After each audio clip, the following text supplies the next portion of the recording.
5 dividend stocks to buy now. 5 high-paying dividend stocks to buy now. What is happening, people? It is your boy Jack, and today we're back with another video. In today's video, we're going to be talking about 5 stocks that pay their investors over a 5% dividend yield every single year, and we're going to see if we expect them to keep paying this, because I know we're in a crazy world right now and nobody knows what's going to happen, but we'll just have a little bit of a look into each of the companies and see if we can expect them to keep paying us investors. But before we get into that, please, boom, smash that like button. You already knew it was coming, baby.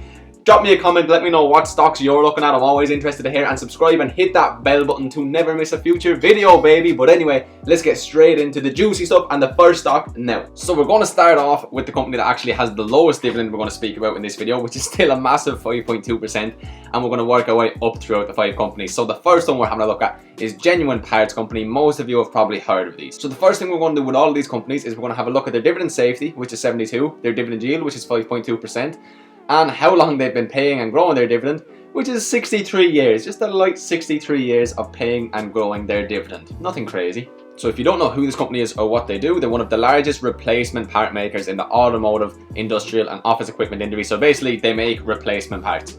So why may this company do well going forwards? Well, we just said that they make spare car parts. That's one of many things they do. But for example, they make spare car parts.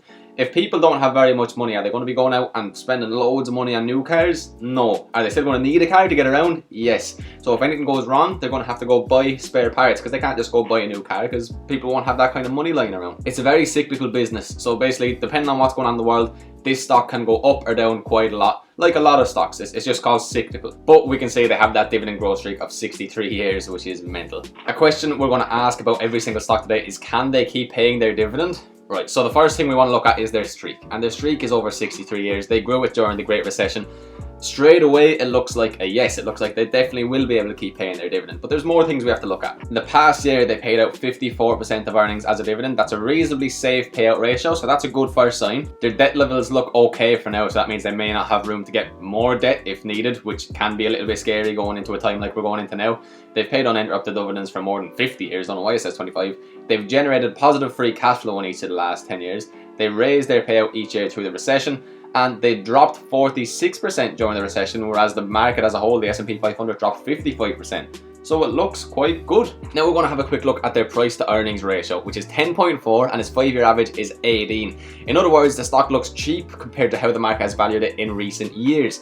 So what this means to us as investors is, it means people may have become pessimistic about where this stock is going to go. People may not believe in it as much.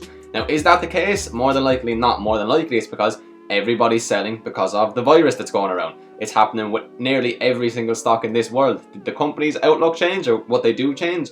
No, it's not their fault that this outside circumstance is happening. So what that says to me is, it's really cheap right now compared to how cheap it has been for the last 5 years. You know I'm a little sucker for a chart, so what we're going to do is we're going to have a quick look at their max chart, where you can see, boom, back in 1980, they've been around obviously for a long time. It only shows 40 years worth of the chart. It's been a nice climb, there was a dip, a nice climb, there was a dip, a massive juicy climb. It's been all over the place, and then boom, an unprecedented dip. We will probably see this in every stock that we look at today, and that is obviously because of the virus going around. But look, it hasn't been this cheap since 2012 pretty much. Crazy. This is one company that I actually don't own just yet, but I do plan on getting into very, very soon. So I just want to put that out there. Now the next company we're having a look at is one that I do actually own a position in currently, and that is Franklin Resources. We see they have a dividend safety of 98, so an extremely high dividend safety, an extremely high dividend yield of 6.52%. And they have paid their dividend for 40 years, and they have a 40-year growth streak. So again, a company that's been paying dividends for such a long time, they're going to do everything they possibly can through these tough times to keep paying their investors, because they don't want to lose these streaks. So what this company actually does is they are asset managers. They're the 34th largest asset manager in the world, 9,000 employees. They manage over 730 billion in assets for a client base located in more than 170 nations around the globe. So they handle other people's money for them. So obviously these guys are going to be working extra hard right now because everybody's panicking about their money.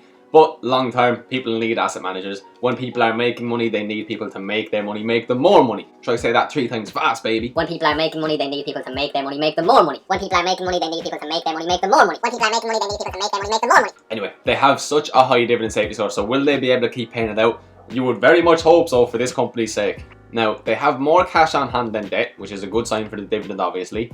They've paid their uninterrupted dividend for about 40 years, which you said. They've generated positive free cash flow in 9 of the last 10 years, which is good, but what happened in that one bad year?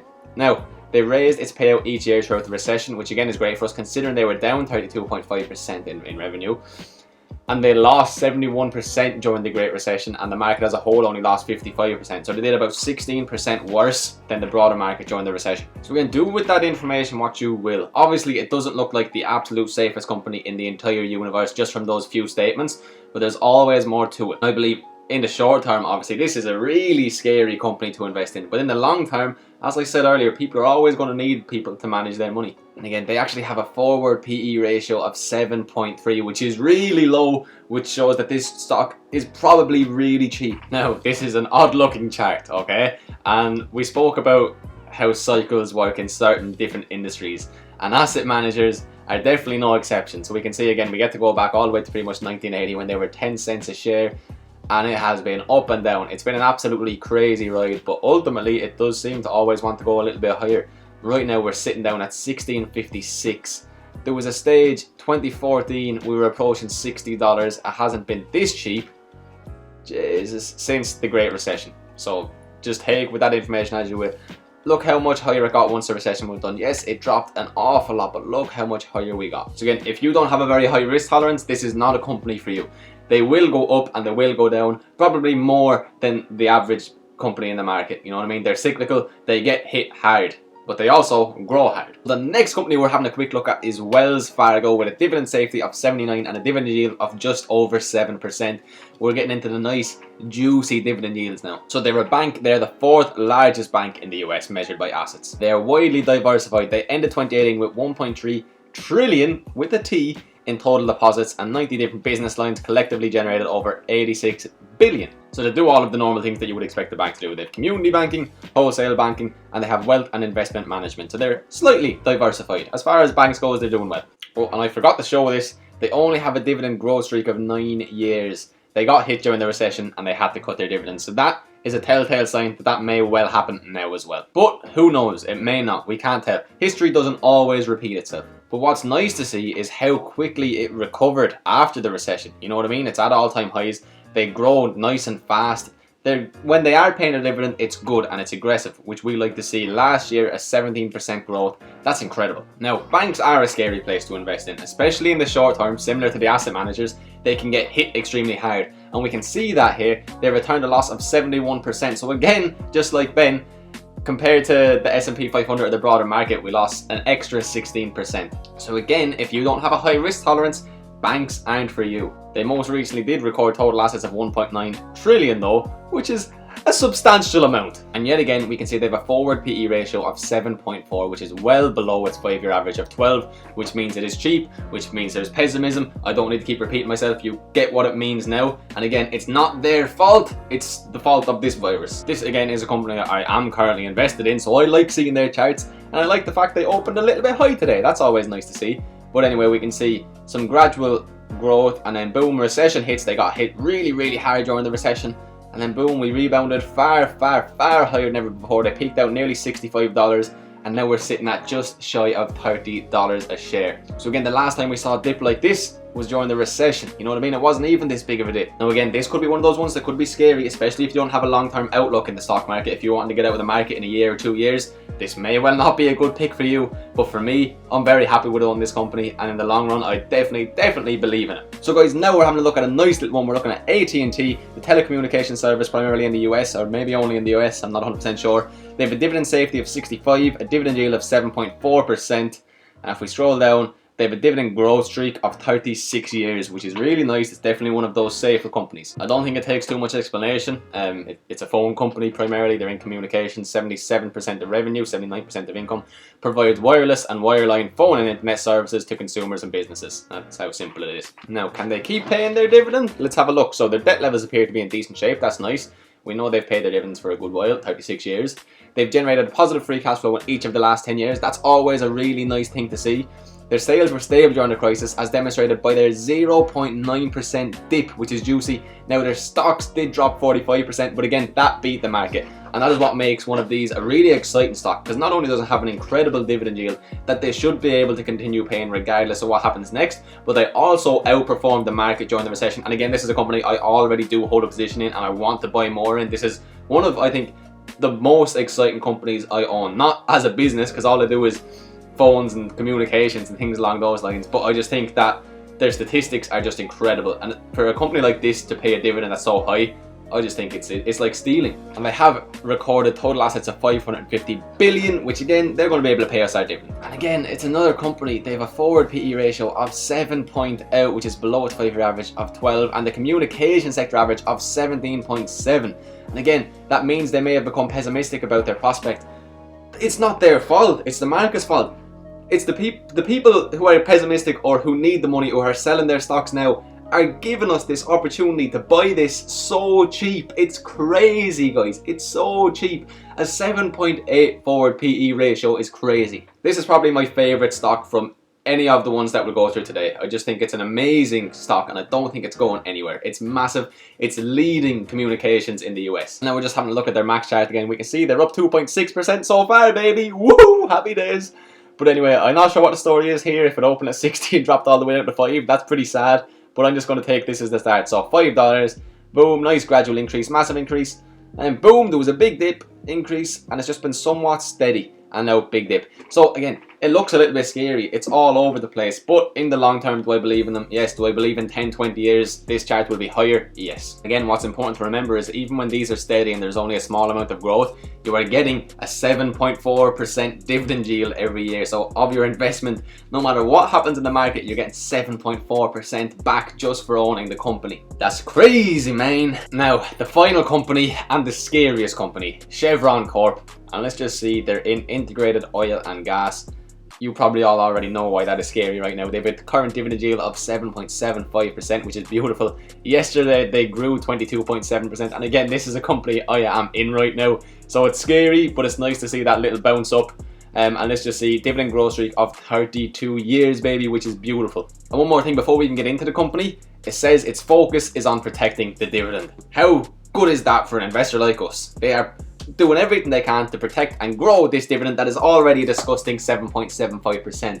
That's an amazing first line to see when you're researching a company. So what do they do? Chevron is one of the largest oil companies in the world and produces nearly 3 million oil equivalent barrels each day. So they produce oil. Now you probably all know what's going on in the world and how oil prices dropped and everything along those lines, so I don't want to get too deep into it, but that is what makes any oil company right now really scary. Now again, one thing that's incredibly scary from a short-term point of view, let's look at this. They pay out 76% of its earnings as a dividend last year. That's on the high side. Analysts expect their earnings to fall over the next year and estimate their payout ratio will rise to 465%. That is horrible. That is terrible. It's unsustainable and it may put the dividend at risk. Now they have come out and said that this dividend is their priority and they want to keep paying it. So we'll have to wait and see what happens. But again, if you don't have a high risk tolerance, if you get scared when you see your money start to go down, stay away from anything like this company, anything in the oil industry. Their debt levels do appear to be in decent shape, so there's something good there. They've generated positive free cash flow in just 6 of the last 10 years. So again, it's really scary. There are these bad signs pretty much everywhere. We're getting so much mixed information. Look at this, which is pretty cool. During the Great Recession, it returned minus 34%, so it completely outperformed the market. And again, on the topic of dividends, their revenue plunged pretty much 43% during the financial crisis, and they remain strong enough to raise its payout each year. Like, it's unreal. I know obviously it's a highly volatile, it's highly cyclical, it's scary, but they do everything they can to pay their investors. They most recently recorded total assets of 240 billion, which is nice. It means they have the resource available to maintain its dividend if times get rough. So again, if this does end up just being a short-term thing, they'll be able to get through it with relative ease. It won't be much stress to anybody. But now this is one company, the only one we're talking about today, where their PE ratio is 28.4, which is 5-year above their average, which is 21.9, which means that people could actually be optimistic about this stock, which is making it cost more. But look, these conflicting situations usually arise when a company has either recently raised its dividend significantly.